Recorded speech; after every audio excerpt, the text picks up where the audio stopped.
Et donc, la vente est universelle. Ensuite, la manière d'opérer la vente est effectivement différente quand on est aux États-Unis, en Europe ou en Asie, et notamment en Chine. On parle de croissance de corps revenus assez importante. On a fait 90% de croissance en 2023, et donc c'est de continuer sur des tendances aussi fortes. Donc on fait, comme tout directeur commercial, je pense, on fait pas assez de prospection, mais on en fait. Bonjour, vous écoutez Vive la Vente, le podcast qui apporte des solutions simples à mettre en place pour booster l'efficacité de votre équipe commerciale. Depuis 2007, nous aidons les dirigeants et les patrons du commerce à renforcer leur force de vente en leur permettant de recruter de bons commerciaux, en formant leurs équipes aux méthodes qui marchent et en les aidant à se transformer commercialement et à être plus efficaces avec de nouvelles méthodes de vente. 2 fois par mois, je reçois un expert de la vente pour profiter de son expérience et lui demander ses meilleures pratiques commerciales. Si Vive la Vente vous plaît, je vous invite à vous abonner et à nous laisser votre avis si vous êtes sur Apple Podcasts ou Spotify. Bonne écoute! Bonjour à toutes et à tous.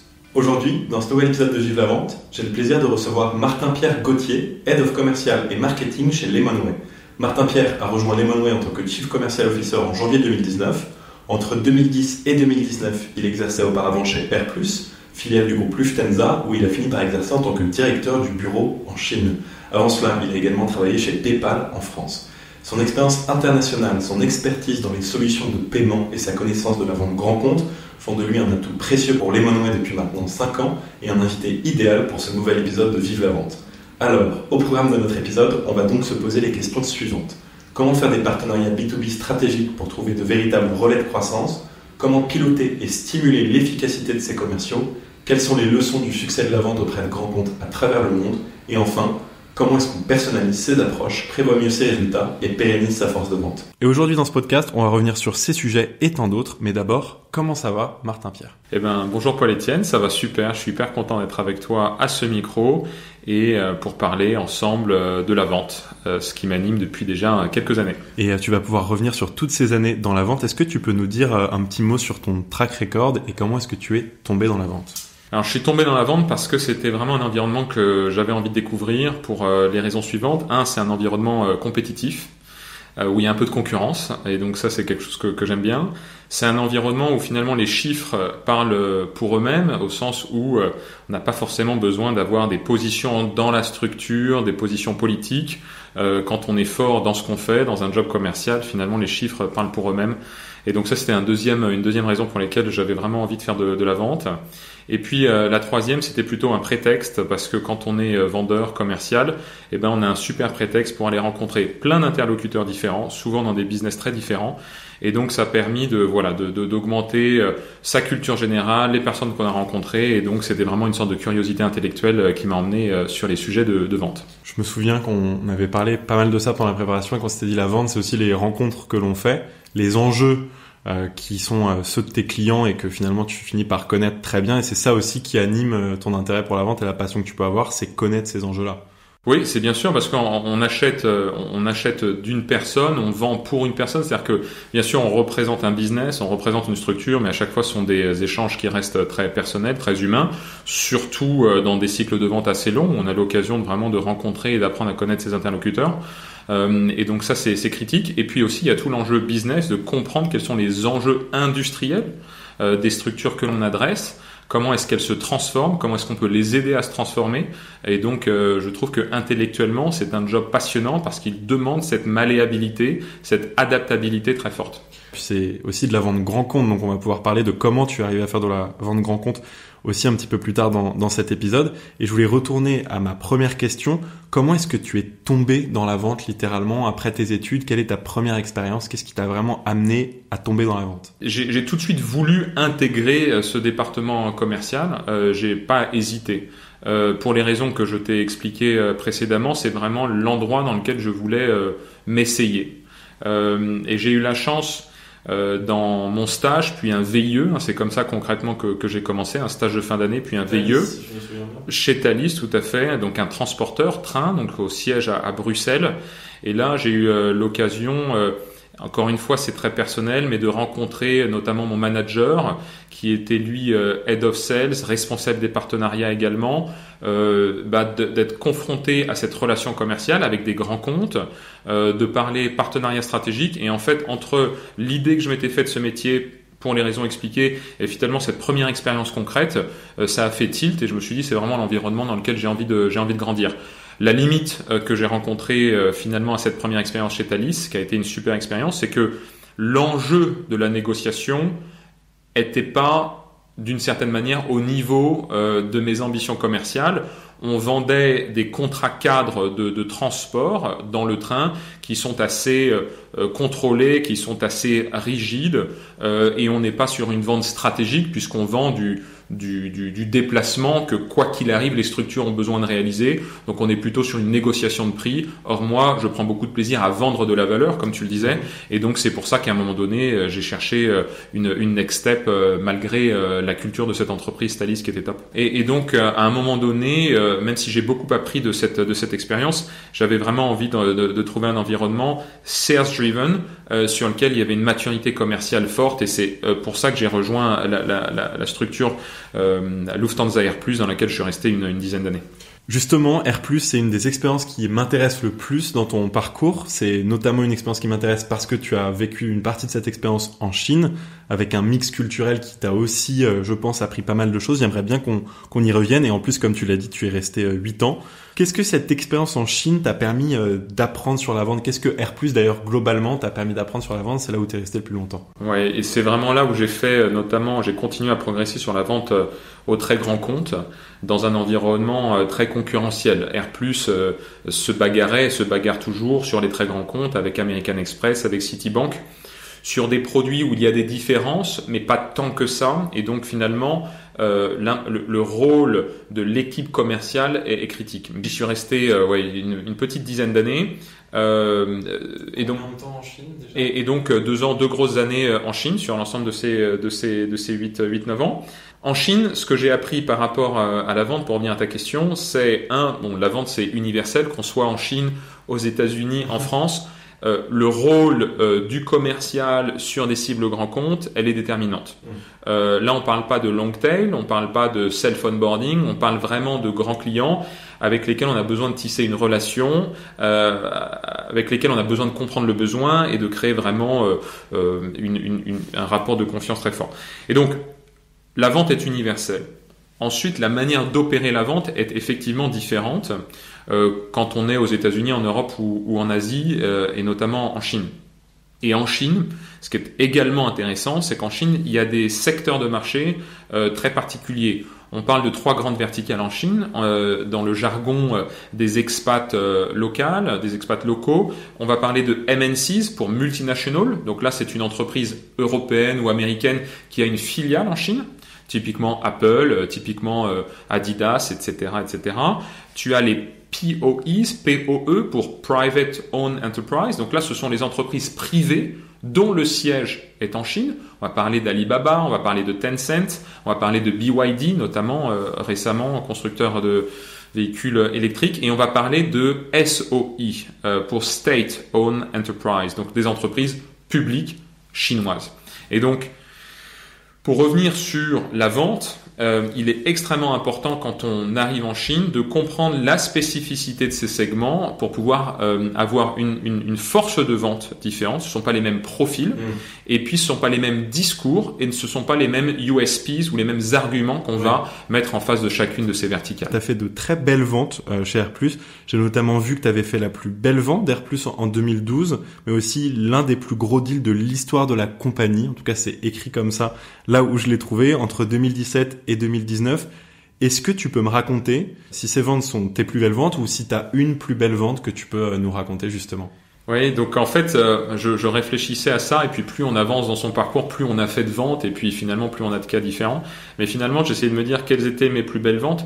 Les plus belles ventes, je ne sais pas si ça parlera aux auditeurs, aux sales, mais c'est finalement les ventes où lorsqu'on t'appelle pour te dire que tu es sélectionné, tu te souviens où tu étais au moment où tu as reçu cet appel. Et donc, j'ai essayé de me dire, tiens, c'est quoi mes plus belles ventes? Et donc, en fait, ça résonne. On a signé Safran à l'époque et Safran c'était chez Air Plus et je me souviens exactement où j'étais, dans quel appartement, etc. On a signé Ctrip qui est une très très grande agence de voyage donc en Chine, en l'occurrence à Shanghai. Je me souviens également exactement où j'étais. Et là, donc dans mon parcours actuel chez Lemonway, on a signé une entreprise SNCF très connue qui a eu un gros impact sur notre business positif. Et pareil, je me souviens exactement où est-ce que j'étais quand j'ai reçu ce coup de fil SNCF. Donc finalement, il y a quelques très grosses ventes qui ont émaillé mon parcours. Là, peut-être la plus impactante parce qu'elle arrivait tôt dans mon parcours, c'est Safran dont je parlais tout à l'heure. En plus, on était vraiment outsider. On avait un acteur en place à l'époque qui était American Express, qu'il a fallu déloger. On est arrivé tard sur l'appel d'offres. Et il y a un sujet, moi, qui m'a toujours passionné, c'est la constitution de partenariats stratégiques. Et pour signer Safran, Air Plus tout seul ne pouvait pas forcément gagner cet appel d'offres et donc il a fallu créer des partenariats bancaires et donc avec notamment la BNP Paribas à l'époque, on a réussi à créer un super partenariat. Donc Safran reste une très belle vente, mais dans la société dans laquelle je suis actuellement, Lemonway, SNCF reste la plus récente et peut-être la plus impactante. Et c'est une très belle vente effectivement, SNCF, on y reviendra un petit peu plus tout à l'heure. On parle de vente grand compte, de vente complexe, de vente avec beaucoup d'acteurs. C'est quoi les grands principes à respecter quand on veut convaincre les grands comptes? Je crois que tu appelles ça en anglais la Complex Decision Making Unit, donc la complexe DMU. Est-ce que tu peux un petit peu nous traduire ça en étapes et en français? Bien sûr. La DMU, donc c'est le centre décisionnel. Donc ça, c'est un des éléments clés, c'est-à-dire qu'il va falloir comprendre, pas forcément tout de suite, mais il va falloir vraiment comprendre comment est-ce que le process de décision va être pris.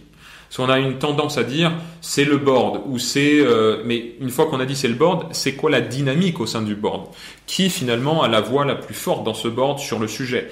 Qui va être l'influenceur? Il y a des gens en interne du groupe, mais il y a également des gens en externe, d'autres prestataires. Et donc ça, c'est critique de comprendre comment est-ce que la prise de décision elle est filée, elle est organisée. Et c'est vraiment pas toujours facile à isoler. Ça arrive presque dans un deuxième temps. Le premier temps, c'est vraiment de comprendre le besoin.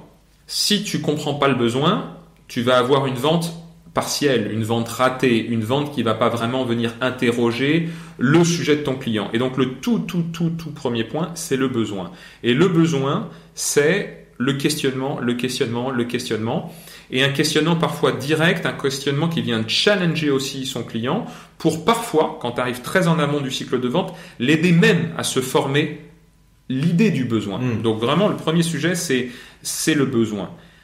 Sur cette base du besoin bien qualifié, compris, ensuite arrive la phase de vente, où là, tu as vraiment besoin de venir valoriser ton produit en fonction du besoin découvert. Et cette vente-là, elle est critique, parce que moi, j'aime bien scinder le concept de vente et de négociation, qui sont pour moi deux muscles différents, deux étapes différentes. Et d'ailleurs, il y a des très bons vendeurs qui sont de piètres négociateurs. Il y a de très bons négociateurs qui sont mauvais vendeurs. Si je dois me positionner, moi, je suis plutôt un vendeur. Et donc, j'essaye de faire, entre guillemets, une très belle vente, une très grosse valorisation. Parce que comme je suis pas forcément peut-être le meilleur des négociateurs, si j'ai réussi à très très bien positionner mon produit, mon service, même si je suis pas forcément le meilleur des négociateurs, tu es dans la bonne position. Je suis dans une position très prometteuse. Et donc, il y a le besoin, il y a ensuite la vente auprès de tous les interlocuteurs. Et donc, pareil, décisionnaire, champion, coach, j'imagine. Exactement, tous ces acteurs-là, et de ne pas confondre aussi ce que je vois souvent chez des profils plus juniors. Le fait de s'adresser à un groupe, c'est-à-dire que j'ai eu un meeting avec différents interlocuteurs, je leur ai délivré ce message, ok. Mais en fait, le message, il doit être personnalisé et donc vivre ce que j'appelle le bilatéralisme. En fait, il faut multiplier dans ces process de vente les discussions bilatérales pour s'assurer que le message est compris par chacun des interlocuteurs de la fameuse DMU avec le bon niveau de langage, avec le bon niveau d'argument. Donc, le bilatéralisme, c'est pour moi la clé du succès, c'est chronophage. C'est une certitude, mais ça permet vraiment de valoriser. Et ensuite, on arrive dans une phase de négociation et de manipulation au sens positif et noble du terme de la DMU, c'est-à-dire bien comprendre est-ce qu'on a un coach, qui est-il, comment on l'utilise, qui est ce qu'on appelle l'économic buyer, donc celui qui va vraiment venir signer le contrat, etc., etc. Et donc, c'est vraiment tout ce process que je trouve absolument passionnant, beaucoup de diplomatie dans tout ça, et de partenariats souvent à créer ad hoc. Donc voilà ce que c'est que la vente au grand compte pour moi. Pour revenir à Lemonway maintenant, justement, qu'est-ce qui te donne envie de rejoindre Lemonway en janvier 2019, notamment sur un point de vue commercial?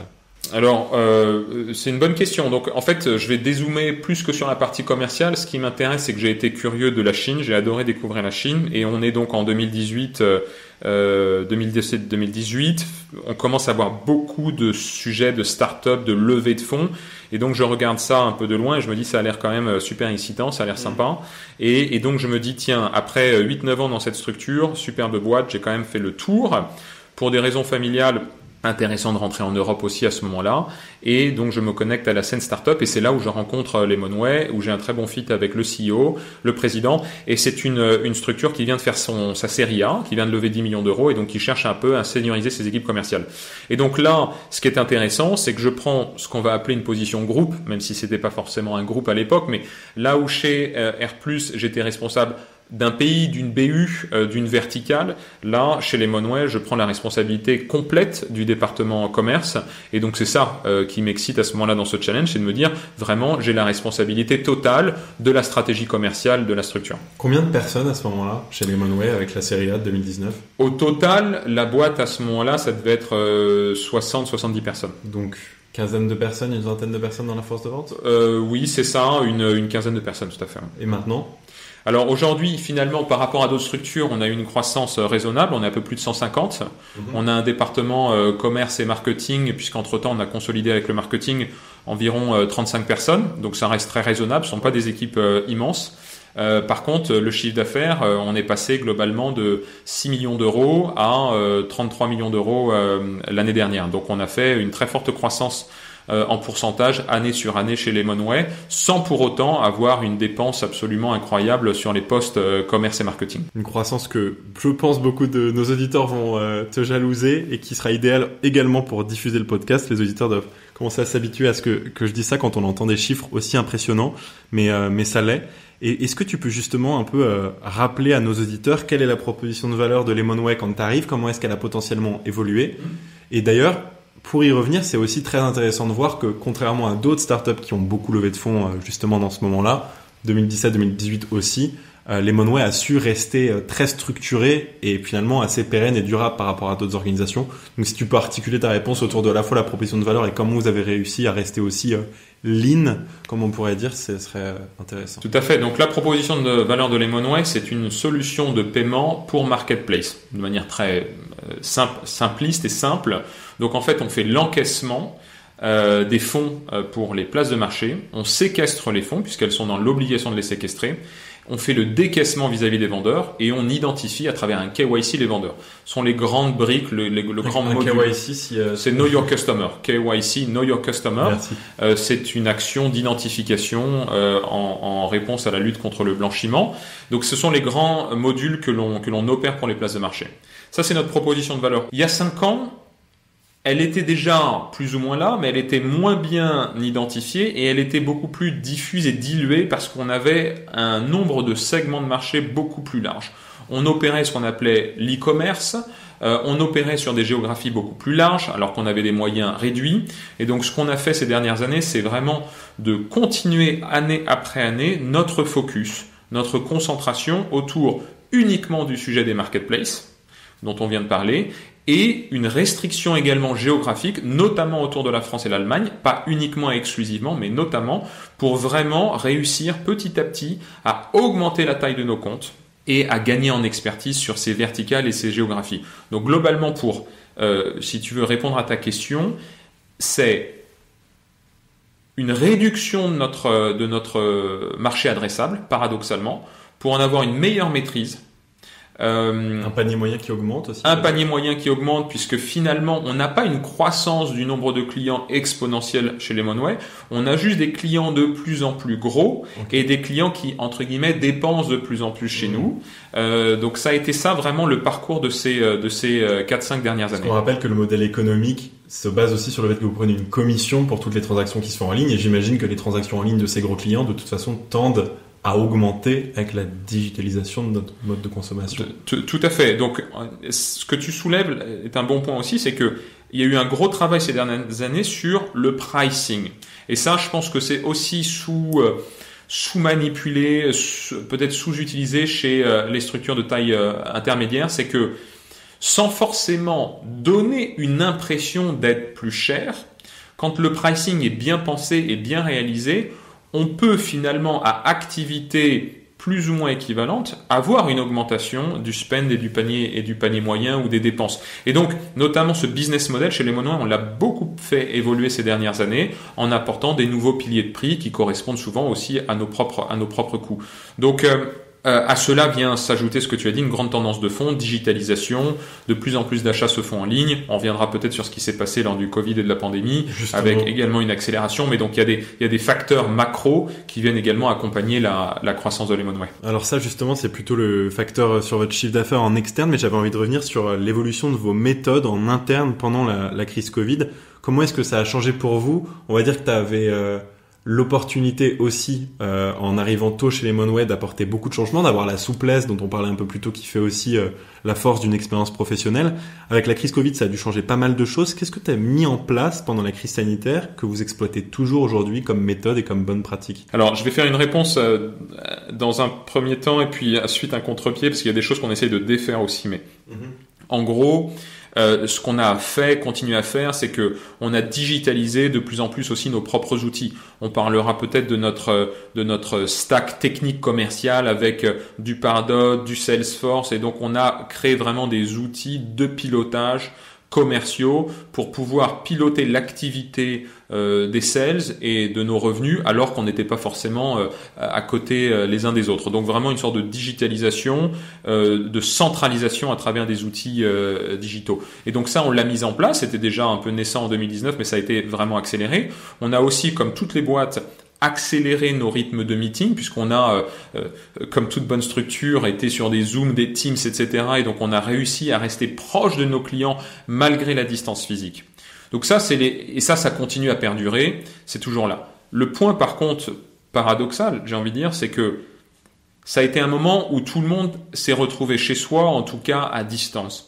Et il y a une sorte presque de confort d'être loin de son client. Parce que quand on est proche de son client, on est proche des objections, voilà. on est proche, on est en dehors de sa zone de confort, en tout cas, même physiquement. Des limites. Et donc, une des choses qu'on essaye vraiment de pousser, c'est de s'assurer que nos sales soient bien au contact de nos clients et chez eux. Et donc ça, c'est quelque chose qu'il faut un peu détricoter parce que le Covid, la pandémie, ont finalement mis un peu tout le monde chez soi, chez eux. Et donc on essaye vraiment de pousser nos équipes à être chez le client, à être avec eux, à côté, pour comprendre comment leur business évolue, pour interagir avec les contacts. Et donc ça, on essaye un peu de le détricoter. C'est pas forcément ça a été une bonne pratique nécessaire à la continuité du business, mais c'est pas forcément une bonne pratique continue dans des fonctions commerciales. Je pensais que tu allais me parler plus de l'émulation qu'on peut avoir dans sa force commerciale pour passer des appels, faire de la prospection, faire de l'outbound.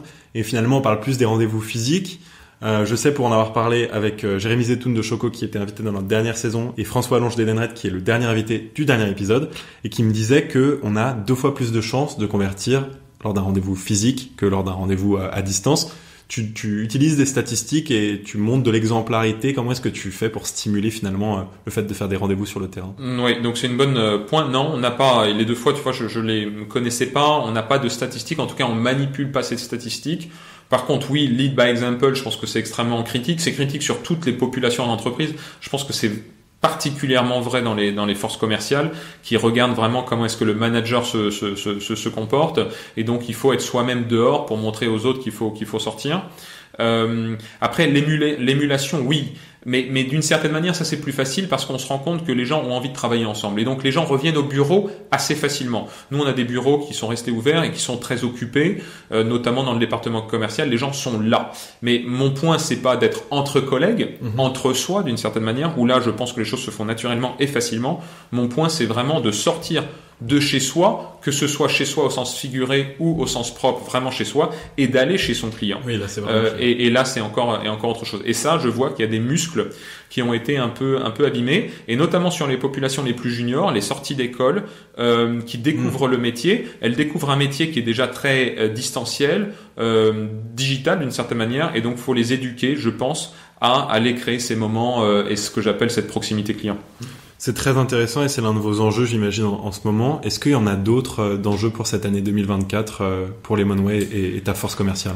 Pour Lemonway, il y a des enjeux qui sont super excitants. Donc, un des trucs super bien de 2023, c'est que on est une entreprise qui continue à croître sur nos revenus, mais on a également réussi à devenir rentable. Et on n'est pas devenu rentable en cassant complètement nos dépenses, mais on a réussi à devenir rentable parce que notre business model est vertueux et que nos dépenses sont maîtrisées au rapport d'une croissance réelle. Et donc l'enjeu de 2024, c'est de faire perdurer le paradigme 2023, c'est-à-dire de continuer à croître. On parle de croissance de corps revenus assez importante. On a fait 90% de croissance en 2023 et donc c'est de continuer sur des tendances aussi fortes tout en gardant une rentabilité pour avoir une situation super pérenne. Donc le premier enjeu, c'est croissance et rentabilité. Le deuxième enjeu, il est géographique pour nous, c'est l'Allemagne. L'Allemagne, on a, ça y est, des bureaux à Hambourg, on a des équipes sur place, on a des premiers clients. Et donc, on a envie d'aller plus loin. C'est un pays qui offre un marché adressable énorme sur les marketplaces. Et donc, il faut qu'on craque ce pays et qu'on réussisse vraiment à le scaler. Le troisième pilier pour nous, c'est la verticale B2B. Il y a de plus en plus de marketplaces B2B qui se créent, qui croissent. Et donc, quelques exemples de gens qui finalement se mettent à la marketplace B2B qui n'étaient pas avant. Je crois qu'on en avait un peu parlé. On a typiquement ArcelorMittal. C'est pas forcément quelque chose qui arrive top of mind, mais ArcelorMittal qui vend de l'acier en ligne décide de vendre des services annexes, d'autres matériaux avec des vendeurs tiers. Et donc ArcelorMittal a lancé sa place de marché. Et donc faut les accompagner et ils ont besoin d'une solution de paiement telle que Lemonway. De la même manière, on a signé Eiffage qui est leader dans le BTP, qui eux ont créé une place de marché pour tout ce qui est procurement, pour avoir des achats verts, des achats éco-responsables. Et donc de la même manière, il faut qu'on les accompagne. Donc oui, on voit de plus en plus de business models, de cas d'usage autour des marketplaces B2B. Et donc globalement, si je résume, c'est croissance et rentabilité, pénétration et scaling de l'Allemagne et accroissement de notre leadership sur la partie B2B. Pour revenir à l'Allemagne et parler stratégie juste rapidement et 2 secondes, j'aurais imaginé que l'Allemagne était un petit peu en avance sur ce qui était de la digitalisation et justement des marketplaces et avait déjà des solutions de paiement en place, soit maison, soit internationales, on va dire. Pourquoi est-ce que Lemonway a une opportunité finalement en Allemagne ? En fait, sur la partie digitalisation, c'est assez vrai. L'Allemagne est digitalisée, par contre, pas forcément sur les paiements. L'Allemagne est un pays qui reste historiquement très conservateur sur les paiements. Il y a encore une grande culture du cash. C'est vrai.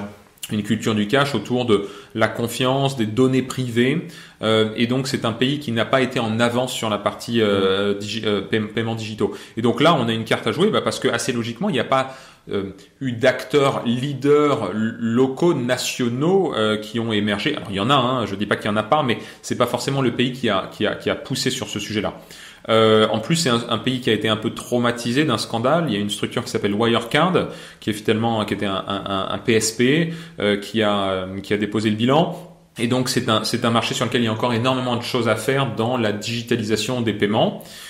Alors que sur la partie service, donc sur la partie client marketplace, c'est le plus gros marché européen, juste devant la France. La France reste un pays important, mais quand on combine la France et l'Allemagne, c'est à peu près 65% de notre marché adressable européen. Donc si Lemonway est fort sur ces deux pays, Lemonway sera fort en Europe. Et ça montre aussi qu'il y a un vrai potentiel du développement des marketplaces dans les autres pays, mais c'est peut-être le sujet d'un autre podcast sur un autre thème et je vais revenir à la vente. Comment est-ce que tes équipes sont organisées ? Les organisations commerciales, il y a de l'innovation tout le temps. Je reste assez classique dans l'organisation et j'espère garder une sorte de pragmatisme. Donc nous, on a 3 canaux. On regarde ça en termes de journey, de customer journey. Donc la demande, on la crée comment ? On la crée à travers du marketing. Donc on a une équipe marketing qui est organisée, mais notamment autour de l'acquisition. Donc on va parler de contenu, on va parler d'événements, on va parler de publicité. Donc ça c'est le marketing. On a une équipe d'alliance stratégique qui va travailler sur les partenariats stratégiques. Et puis on a également une équipe SDR qui va travailler sur, désolé pour l'anglicisme, de l'outbound, en tout cas des calls sortants. Et donc ça c'est 3 piliers, marketing, alliance stratégique et SDR qui sont les piliers pour créer des opportunités commerciales. Ces opportunités commerciales, ensuite, elles sont qualifiées. Donc, ça, c'est un gros boulot qu'on a fait ces dernières années. On est venu vraiment filtrer de manière assez forte les opportunités qu'on veut poursuivre. Scoring et parfois abandon, et j'imagine de plus en plus pour faire de la qualité au lieu de la quantité. Et exactement. Et donc c'est pas facile. On a envie de croître. Et donc de dire non à certaines opportunités, c'est pas facile, mais il faut aussi comprendre comment est-ce que sa structure est financièrement construite. Et donc nous, on se rend compte que sur les petits comptes, c'est pas qu'on n'a pas envie d'aller adresser les petits comptes, c'est qu'on se rend compte que sur les petits comptes, on n'est pas efficace, on va dire financièrement parlant. On a une structure de coûts qui n'est pas très efficace sur les petits comptes, et donc c'est très dommage que d'adresser ce segment parce qu'on va coûter cher pour ses clients, et nous, on ne va pas être efficace financièrement. Donc, effectivement, dans un deuxième temps, une fois que l'opportunité commerciale, elle arrive à travers un filtre, un tamis, et ensuite, une fois qu'elle passe ce tamis, ce score, elle est allouée à un account exécutif, un commercial, qui lui-même est organisé par verticale. On a 3 verticales globalement, et qui va être accompagné jusqu'à la phase de closing. À la phase de closing, on a une équipe plus technique qui va implémenter la solution. Et dès que le projet est live, on parle chez nous d'un jargon, mais qu'on reprend assez souvent, qui est le time to revenue. Dès que ce client a généré un minimum de commission, à ce moment-là, on le passe à l'équipe rétention, qui est une équipe de account manager. Et voilà l'organisation globale, un peu simpliste, de l'équipe commerciale. Et on a une équipe transverse qui s'appelle chez nous Revenue Operation, RevOps, l'équivalent SalesOps dans certaines autres structures, qui vient travailler sur tous les outils et les process. Donc on va parler beaucoup de Salesforce, on va parler de tous les programmes d'incentive, donc tout ce qui est performance agreement par exemple, pour s'assurer qu'on a des process métiers et des incentives personnels qui sont alignés avec les objectifs du business. Des bonnes pratiques qui sont échangées aussi ? Des bonnes pratiques qui sont échangées. On a, je pense, une zone de progrès, j'essaye d'éviter les anglicismes, mais room for improvement, sur le sales enablement, c'est-à-dire que je pense que notre structure a encore des choses à faire en termes exactement de ce que tu parles, de bonnes pratiques. Nous, on se concentre beaucoup sur le recrutement, donc on essaie de faire rentrer dans la structure des gens de très bonne qualité commerciale. Je crois qu'on aurait à gagner à encore mieux partager les bonnes pratiques au sein de ces accounts exécutives. Est-ce que vous avez un outil d'analyse de call tel que Gong, Mojo, Ringover ? Typiquement, non. On est en échange avec certains. Gong, qui est plus d'un point de vue personnel, je trouve une structure très intéressante à suivre. Je pense très prometteuse, mais ce sont des choses qu'on n'a pas encore implémentées chez nous. On a des role-play, donc on fait sketcher les ventes. On fait sketcher lorsqu'on a des nouveaux features à vendre, mais sans avoir forcément de choses dans la durée. Ce sont des événements one-off, ce sont des événements lors d'une demi-journée, une journée de formation, mais c'est pas quelque chose dans la durée. Est-ce que rapidement tu peux nous dire un petit peu combien de personnes sont dans chaque équipe, qu'on se fasse un peu une idée globale ? Oui, bien sûr, je vais essayer, mais donc globalement sur 35 personnes, marketing c'est à peu près 5 personnes. Et on a un ratio SDR, account exécutif, qui est selon moi pas excellent, mais on y travaille. C'est aussi des problématiques budgétaires. Donc on a aujourd'hui 3 SDR pour une équipe de account exécutif d'une dizaine. Donc un SDR pour 3 AI. Quand tu benchmarks vis-à-vis d'autres structures, parfois ça peut être le ratio inverse. Ah oui. Tu peux avoir 2 SDR pour un AI. Donc là on a une logique un peu différente. Mais donc voilà, une équipe sales SDR globalement d'une petite quinzaine de personnes. Vous avez un panier moyen beaucoup plus élevé que ces structures-là, j'imagine aussi. On a des paniers moyens qu'on essaye vraiment d'augmenter, qui sont globalement assez élevés. On est sur chez nous un compte L, c'est un compte qui va faire entre 150 et 200 K de revenus. Je parle pas de processing, de revenus pour la structure. De revenus annuels. De revenus annuels, tout à fait. Et donc, on a une équipe rétention de l'ordre de 5 personnes. Donc là, on parle de account management. Une équipe RevOps assez lean. On a 2-3 personnes. Voilà à peu près les grandes forces du département. Stratégique Alliance, c'est 2 personnes. Donc pareil, ce sont des équipes assez réduites. On a enregistré l'un de nos épisodes avec Ringover récemment, et eux, ils ont énormément de gens dans leur équipe partenariat. Je voulais savoir comment est-ce que ton équipe Alliance stratégique fonctionne d'ailleurs. Comment est-ce que c'est de la marque blanche ? Comment est-ce que vous insérez Alors c'est une bonne question. La marque. Alors déjà moi l'alliance stratégique ça me passionne parce que tu l'as mentionné un peu dans l'introduction. J'ai beaucoup travaillé notamment avec les banques et avec des gros acteurs. Et en fait quand tu es une plus petite structure, un challenger d'une certaine manière, le fait de se positionner à côté de partenaires stratégiques de grande taille, ça légitime ton offre. Ça te donne accès à des décisionnaires auxquels tu n'as pas accès. Ça promeut ta marque. Donc c'est critique. À l'échelle d'un sales, c'est comme être mis en relation, par exemple. Hein. Exactement. C'est un accélérateur. C'est un accélérateur de business. Donc ça, c'est un sujet qui est passionnant et qu'on essaye vraiment de prendre à bras le corps chez Lemonway. Comment est-ce qu'elle est structurée? Donc on a 3 grands piliers. Nous, globalement, nos partenaires stratégiques, ce sont soit des tech providers, donc on va parler de SaaS, notamment un acteur comme Miracle fait partie de ces acteurs-là qu'on essaye vraiment de leverager. On a des banques. Les banques, pourquoi? Parce que finalement, elles parlent à nos clients, mais elles n'ont pas des solutions pour les marketplaces. Donc, ce sont des apporteurs d'affaires potentiellement importants. Et on parle également des sociétés de conseil. Donc, on a 3 piliers globalement dans cette équipe Alliance Stratégique. Elles sont elles-mêmes incentivées sur ce qu'on va appeler dans notre jargon AQL, mais en fait, c'est Alliance Qualified Leads. Et donc, globalement, notre team lead Alliance Stratégique a un objectif de générer X AQL pour venir nourrir l'équipe de vente. Et il y a un axe qui est beaucoup plus subjectif, en tout cas qui est plus dur à expliquer dans le cadre d'un podcast, c'est il y a un rôle business, donc il y a un rôle revenu. Quel est le revenu que ce partenaire, cette alliance stratégique peut nous apporter, mais puis il y a aussi un rôle de positionnement stratégique, branding, occupation de l'espace et du marché qu'on veut adresser. Donc celui-ci, il est un peu plus subtil, un peu plus subjectif, mais il est critique. Et c'est pour ça que parfois on va s'adosser à de très grandes structures, même s'il n'y a pas un enjeu de revenu absolument critique.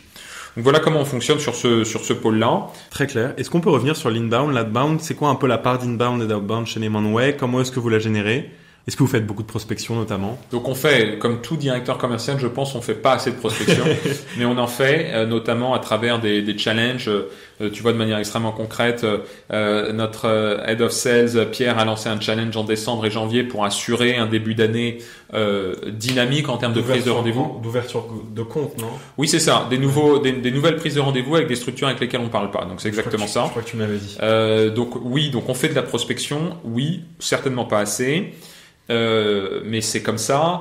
Et donc la part in-out, globalement, le marketing, et donc le marketing, on va le considérer comme de l'inbound, globalement, et c'est à peu près 35% de nos objectifs de génération d'opportunités. Mais après, quand tu travailles les alliances stratégiques et même la manière dont les SDR vont essayer de créer de l'outbound, tu te rends compte qu'il y a des sous-jacents qui sont là pour aider à ce que l'outbound fonctionne. Et donc, en fait, si tu veux, le business case inbound, c'est à peu près 40 à 45%, et on doit générer à peu près une opportunité sur 2 en outbound. Qu'est-ce que ça veut dire pas assez faire de prospection? Tu peux nous donner une idée du nombre d'appels qui sont passés chez Lemonway par semaine, justement, par les SDR? Typiquement, moi, je peux pas, mais je sais quels sont les targets, donc je sais quel est le nombre de SQL, donc Sales Qualified Lead, que chaque SDR doit générer. Donc globalement, on a une douzaine, c'est-à-dire un SDR chez nous doit générer à peu près 12 opportunités business pour un sales par mois. Par contre, je devrais certainement, mais je suis incapable de te dire quel est le nombre de calls que le SDR fait pour avoir ces 12 SQL. Globalement, j'ai envie de te dire, c'est une multiplication par 4 ou 5 de ce chiffre.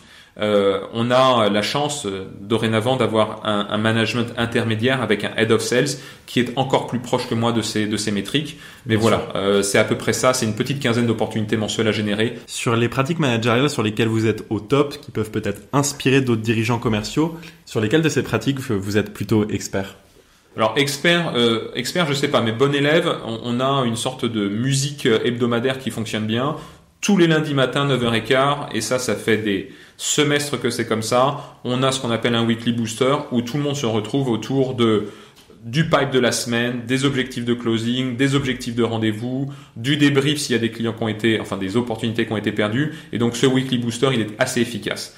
Ensuite, on a des one-to-one hebdomadaires avec l'ensemble des acteurs.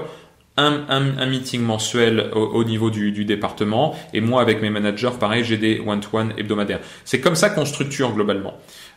Ensuite, on a ce qu'on appelle les académies commerciales, des sales académies une fois par mois qui sont là pour venir former nos collaborateurs sur des nouveaux features, sur des tendances marché. Globalement, c'est ça la musique du département et ça fonctionne pas mal. D'un point de vue valeur, si tu veux, je pense que si je dézoome et je réfléchis au département, je pense qu'on est un département bienveillant, C'est-à-dire que on n'est pas dans une culture commerciale extrêmement agressive, comme d'autres structures peuvent être. Je ne les juge pas, c'est juste que c'est pas la manière dont on est. Par contre, il y a l'acquisition aussi.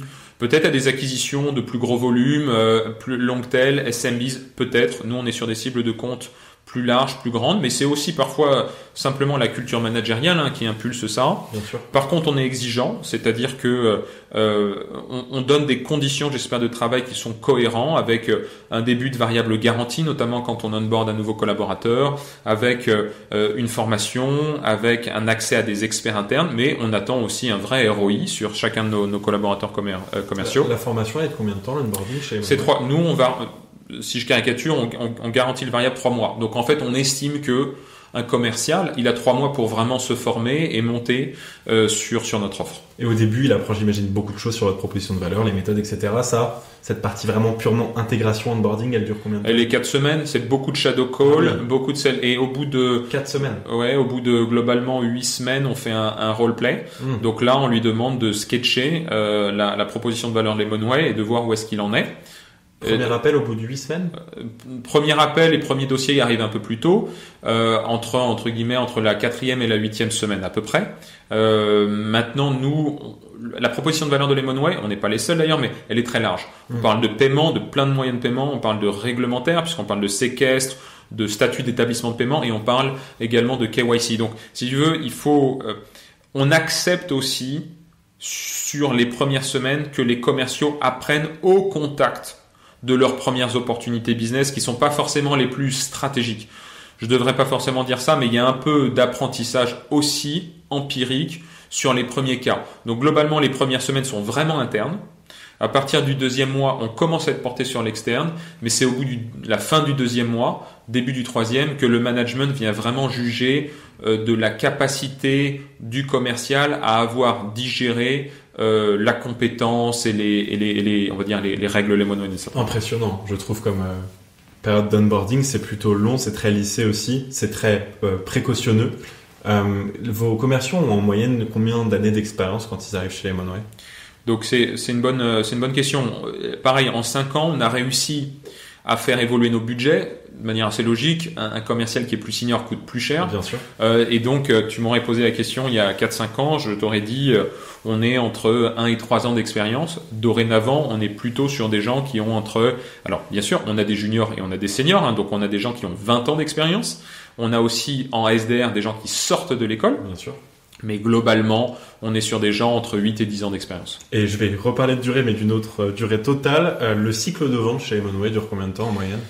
À peu près 5 à 6 mois, à partir du moment où on est rentré en phase de ce qu'on appelle selling. Donc nous, on a vraiment des étapes très claires dans notre pipeline. Et à partir du moment où on est en selling, c'est de l'ordre de 4 mois et demi, 5 mois. Grâce à toi, j'ai aussi appris une méthodologie commerciale que je ne connaissais pas. C'est le Miller-Heiman Sales Process. Est-ce que tu peux revenir pour nous sur cette méthode de vente grand compte, rapidement les méthodes que tu en retires, et notamment sur la notion de blue sheet? Parce que depuis notre appel, je me suis renseigné, j'en ai une petite idée, et j'aimerais bien que tu le vulgarises. Alors tout le monde parle de la méthodo médic, donc on entend médic dans tous les sens. Absolument. Et ben moi je prends le contre-pied et je fais le MH, Miller-Heiman. Miller-Heiman, c'est une méthodo commerciale on a été formé chez R+, à l'époque, que j'ai beaucoup aimé, puisque c'est une méthodo commerciale notamment extrêmement pertinente sur les grands comptes.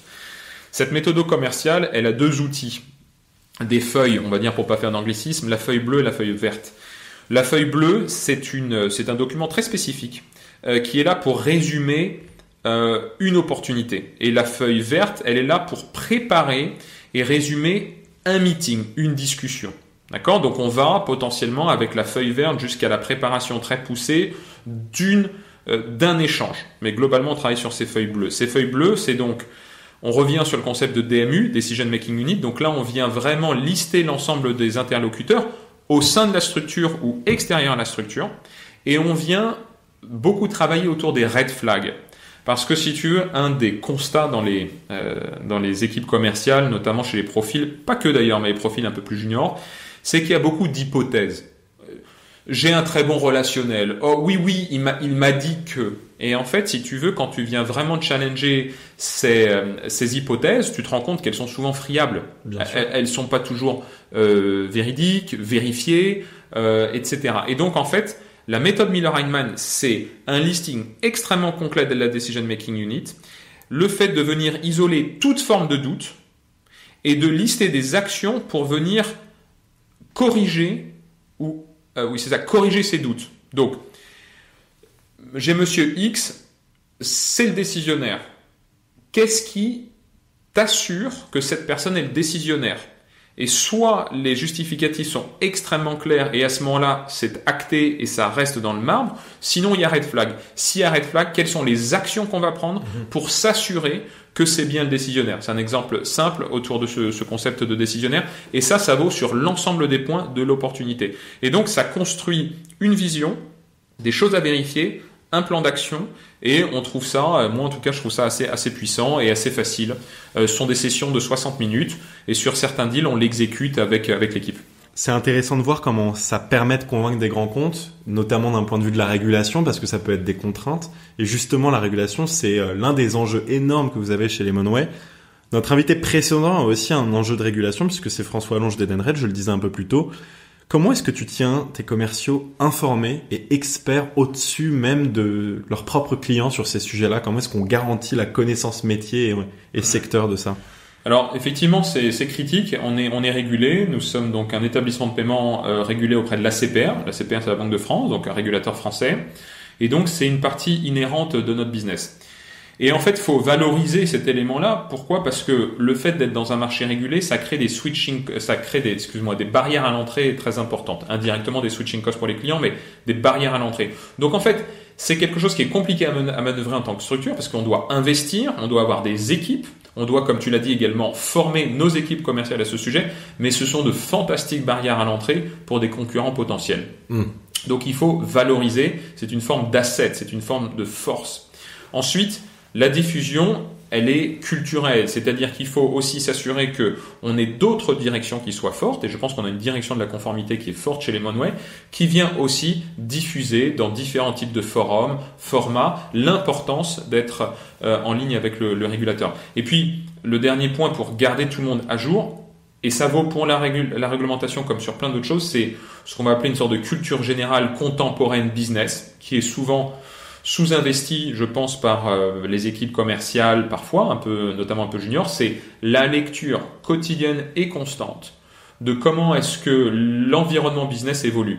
Typiquement, je recommande absolument à tout le monde de lire les Échos tous les jours. Et si on lit les Échos tous les jours, on va savoir quelle est la banque qui a pris une amende, quelle est la fintech qui a rencontré une difficulté, comment est-ce que la BaFin, le régulateur allemand, discute avec une fintech allemande. Ça constitue une culture générale qui est absolument critique pour comprendre comment sa propre boîte fonctionne et comment on doit interagir avec ses clients extérieurs. Et donc, c'est pas une réponse très directe que je fais, mais c'est tous ces signaux, ces éléments-là qui permettent de mettre la conformité au centre d'une structure. C'est aussi une forme de socialisation professionnelle hyper importante, je le comprends, et je le conçois tout à fait, et d'ailleurs on le retrouve dans tous les commerciaux grands comptes qu'on peut rencontrer, que ce soit sur le podcast ou même, je t'en parlais pendant la préparation de ce podcast, lors de nos webinars, et quand on a eu la chance de rencontrer Jessim Karit, qui est commercial grand compte chez Snowflake, qui nous disait exactement pareil, c'est l'acuité, l'assertivité business, c'est primordial. Je passe à la dernière partie de notre podcast et je te pose nos questions qui vont un petit peu plus vite, si tu es d'accord. Comment est-ce que tu définirais chez Lemonway l'importance de la technologie ? C'est quoi les indispensables ? Je sais que vous avez mis en place un indice maison, c'est très intéressant pour calculer la propreté de votre CRM. Il y a 20 axes différents. Tu peux nous en dire un peu plus ? Alors de manière très concrète, ce sujet ça s'appelle le DQI, donc Data Quality Index. Tout est un acronyme en anglais. Voilà, et j'en suis désolé. En fait, c'était pas tellement sous un driver technologique, le sujet là, c'était plus pour sortir du challenge perpétuel de ce qu'on appelait et ce qu'on appelle parfois dans certaines structures la note de gueule. C'est-à-dire, il y a les résultats quantitatifs que le commercial doit apporter, donc ça c'est les revenus, et puis il y a quand même aussi une manière de travailler avec les process de l'entreprise, etc. Et souvent, je me souviens dans les structures précédentes, c'est bien, c'est pas bien, mais en fait c'était pas très objectif. Et moi, je l'ai dit en introduction, c'est hyper important d'être, si possible, le plus objectif possible. Et donc, il faut que ce soit mesurable, il faut que ce soit quantifiable pour que ce soit objectif. Et donc, le CRM fait sens dans ce sens-là. Et donc, ce qu'on a fait, c'est qu'on est allé effectivement lister quels sont les indispensables dans le CRM de la part d'un account exécutif et on est allé contrôler pour savoir s'il est rentré. Et donc, on a notre Data Quality Index sur 1, et donc on a des account exécutifs qui sont à 0,5, 0,8, 0,9, 1, et c'est jusqu'à, de mémoire, 20 ou 25% de leur variable qui est payée sur cette partie-là. Donc, ça, c'est sur la partie qualité de données. Sur la partie tech, on reste quand même une scale-up, start-up. On est une boîte tech, donc la tech est très présente sur le fond, c'est-à-dire que nous, on vend une API, on vend une solution tech, et sur la forme, je pense que c'est peut-être le cas également chez Up2, mais on est entre Slack, WhatsApp, donc un Salesforce complètement digital. Des automatisations, j'imagine, agenda, mail, rappel de rendez-vous, etc. On parlait tout à l'heure de la passation entre le sales et le account manager. Bah ça, c'est un trigger qui est notifié automatiquement en disant ça y est, ce compte a atteint X revenus, merci d'allouer un account manager. Donc oui, on essaie de digitaliser nos process un max. On est très curieux de l'IA. De l'intelligence artificielle, on est très curieux de la blockchain parce qu'on reste dans le paiement et des cryptos, et donc ça c'est des choses qu'on monitore beaucoup. Oui, on pourra en reparler peut-être un jour lors d'un rétro podcast puisque j'avais encore beaucoup de questions à te poser, mais je dois avancer, donc on retient ce DQI, cette note de gueule pour le dire autrement. Maintenant, un truc un petit peu plus personnel, c'est quoi le meilleur conseil qu'on t'ait donné lors de ta carrière? Je sais que parfois les managers peuvent être très importants, encore plus chez les commerciaux souvent. Ouais, eh ben, figure-toi, j'ai réfléchi à cette question et j'ai pas vraiment trouvé, si ce n'est une phrase que j'ai gardée avec moi et que je répète tout le temps à mes équipes, et c'est comme ça, c'est ma slide quand je fais donc ma réunion mensuelle vis-à-vis de tout le département. J'écris, et c'est pas moi qui l'ai faite, mais j'écris company don't do things, people do. C'est-à-dire qu'une entreprise en elle-même, elle fait rien. Une entreprise, ça n'existe pas. Une entreprise, ce sont les gens qui la constituent. Et donc, d'essayer de passer le message qui est le suivant, de dire, en fait, l'entreprise avance au fur et à mesure de tes emails, de tes calls, de tes rendez-vous. Chaque action individuelle, personnelle, finalement, fait l'entreprise. Et donc, une sorte de j'espère, de grande responsabilisation, mais aussi donc de grand pouvoir de l'individu. C'est vraiment nous qui faisons la boîte. La boîte, ce n'est pas un élément extérieur, c'est nous. Et donc ça, je sais pas si c'est un conseil, mais en tout cas, c'est ce que j'essaye de vivre et de véhiculer. Et je trouvais ça bien. Important de le transmettre. Et en parlant de transmission, si tu avais la possibilité de te donner un petit conseil flashback, qu'est-ce que tu dirais au commercial que tu étais quand tu as commencé chez Thalys dans la vente? Déjà que je me suis pas planté de métier, parce que je me rends compte que c'est vraiment une verticale, c'est pas une verticale, mais en tout cas une fonction, voilà, dans laquelle il y a toujours à apprendre, il y a énormément de choses à faire, qui est très valorisante, qui est aussi financièrement très très valorisante. Donc tu t'es pas planté, et puis peut-être parce que avec un parcours à l'étranger, en Europe, en Asie, d'encore mieux valoriser son réseau. Le réseau est critique, et en ayant changé de structure, parfois changé de géographie, j'ai perdu parfois un peu de mon réseau, et on se rend compte que quand même les environnements business sont petits, et donc ce réseau c'est vraiment une mine d'or, et donc de ne pas le perdre, de consciemment chaque semaine prendre du temps pour réfléchir à la manière dont tu peux animer, dont tu peux orchestrer ce réseau, parce qu'il est critique dans ces fonctions-là. Donc tu t'es pas planté de métier, c'est chouette, et n'oublie pas la valeur du réseau, ça reste critique. Continue de cultiver tes rencontres, c'est très intéressant. On l'avait pas encore évoqué justement sur ce conseil flashback-là, et je pense que c'est très utile pour tous les commerciaux. Et maintenant, ma dernière question, est-ce que tu as 2 ou 3 outils, ou même des livres à recommander à nos auditeurs? Donc il y en a un, j'ai pris le contre-pied de Médic, là je vais pas prendre le contre-pied de grand monde, mais il y a un bouquin que j'adore, c'est The Challenger Sale. Bien sûr. Donc celui-là, pourquoi? Parce qu'en fait... C'est le plus cité, je pense. Ouais, alors j'en suis désolé. C'est la Bible, non mais c'est la Bible. C'est un manque d'originalité, mais comprenez pourquoi. Alors je vais pas refaire le pitch, mais le très bon commercial apporte une valeur exponentielle sur les cycles de vente très complexes. Donc si vous êtes un super sales, n'allez pas adresser des cycles de vente trop facile, c'est pas là où vous allez créer de la valeur, ni pour vous personnellement, ni pour votre structure. Et je trouve que c'est un message d'espoir absolument fantastique pour les bons sales. Donc celui-là, j'ai adoré ce bouquin, je l'ai offert des dizaines de fois. L'autre truc hyper basique, j'en ai parlé un peu tout à l'heure, c'est trouver un abonnement, lisez les échos. Alors les échos, parce qu'en fait c'est le standard d'une certaine manière. Il y a peut-être d'autres choses, mais quoique les échos restent quand même une sorte de standard. À nouveau, je le redis. Et donc lisez ça tous les jours. Prenez Ça demande globalement 45 minutes pour screener et voir les bons articles, 30-45 minutes, et ça c'est un investissement payant, parce que quand vous allez arriver chez vos clients, vous aurez le contexte de sa structure en tête et ça change tout. Merci en tout cas Martin Pierre d'avoir répondu à toutes mes questions pour un épisode je trouve sympathique et exhaustif. J'espère que nos auditeurs en tireront des bonnes pratiques. Je rappelle justement à vous qui nous écoutez jusqu'au bout, si vous êtes sur Apple Podcast ou Spotify, de nous laisser une note et un commentaire. Et je vous dis donc à dans 2 semaines pour notre prochain épisode. Et bien sûr, j'oubliais, vive la vente!